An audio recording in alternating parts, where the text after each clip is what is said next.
Hello, today we're looking at Paul of Tarsus, and now this is an introductory video to Paul of Tarsus as a significant person within Christianity for the HSC unit. So before we look at Paul of Tarsus, we need to look at who he was before. Now, before he was Paul, he was known as Saul. He was born in Tarsus, which is a city in the south of modern-day Turkey. Now, roughly between 10 to 5, so about 10 before Common Era to 5 Common Era, and then executed roughly between 65 and 67 Common Era. So he was a contemporary of Jesus, but he was slightly older. Now, because he was a Roman citizen, he was actually afforded a much more, a noble death than someone else. Now, most slaves would have been crucified, would have been stoned to death as well, but because he was a Roman citizen, a Jewish Roman citizen, he was given a much more painless death, which was beheading. So a clean blade through the neck, as opposed to the agonizing days and days and days of torture, which is crucifixion. So before he became St. Paul the Apostle, or St. Paul the Evangelist, as he's also known, he was probably the most significant person in Christianity only after Jesus.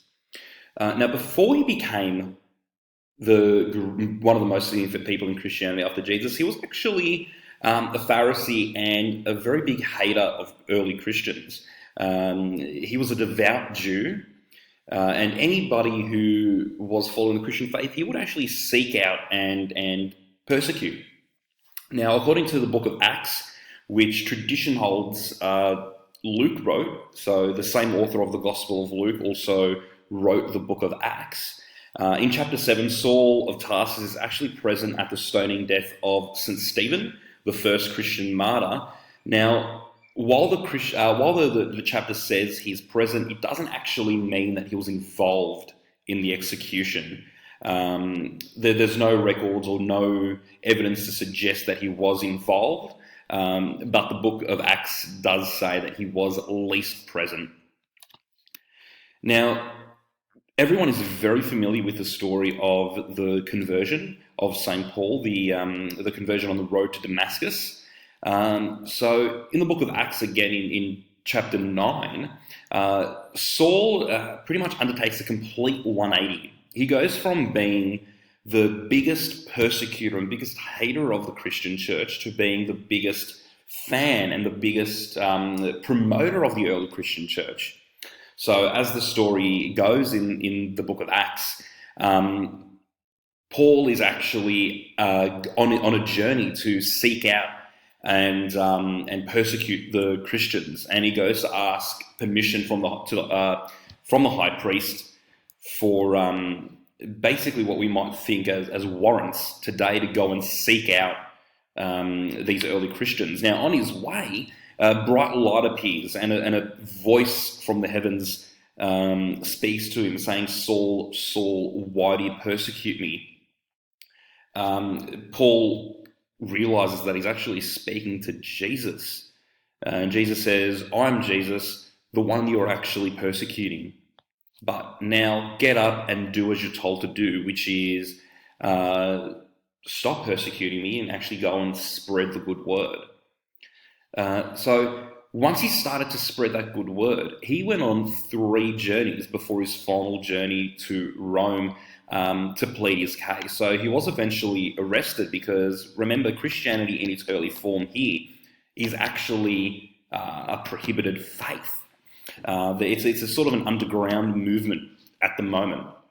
So he's eventually arrested, and as a Roman citizen, he has the right to go to the emperor and petition him for clemency, to say, I'm not doing anything wrong, find it in your heart to let me go.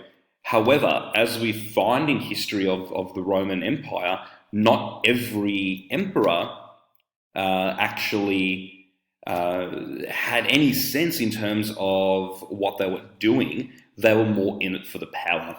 Now, the Roman emperor at the time where Paul was doing most of his missionary work and traveling was Emperor Nero, and historically we see that Nero is one of the biggest one of the biggest villains, I guess you'd call it, in terms of the early Christian church and its growth. Paul really hit a roadblock when it came to that sort of bid for clemency. So what does this all mean for Christianity?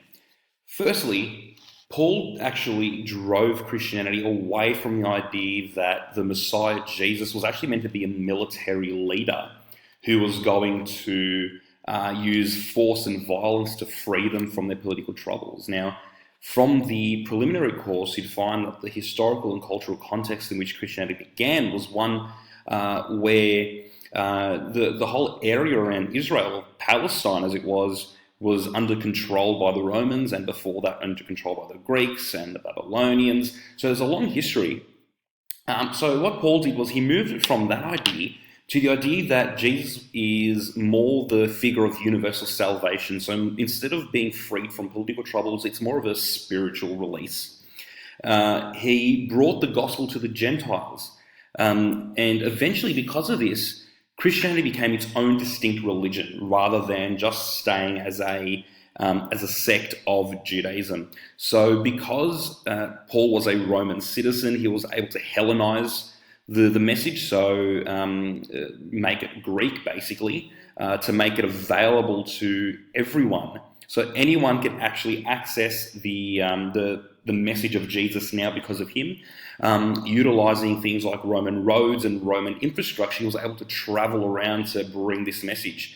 A lot of the early followers of Jesus were quite happy to let Christianity remain as a sect of Judaism with its own little distinct idiosyncrasies. However, Paul saw that it was more than that, and it eventually became its own distinct religion. Now, Paul is also credited with 13 of 27 books of the New Testament, and each letter or epistle, as they're also known,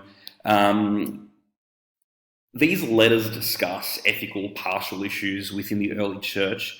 They'll then be used as the foundation for the church's further development. Now, a lot of these letters that Paul wrote actually predate the gospel. So a lot of the things that Paul was talking about in these letters are that precursor to then helping develop that idea and helping develop that early church structure as well. So I hope this video has been informative and gives you a bit of a background on who St. Paul of Tarsus is and was, and why he's so important for Christianity. Thank you.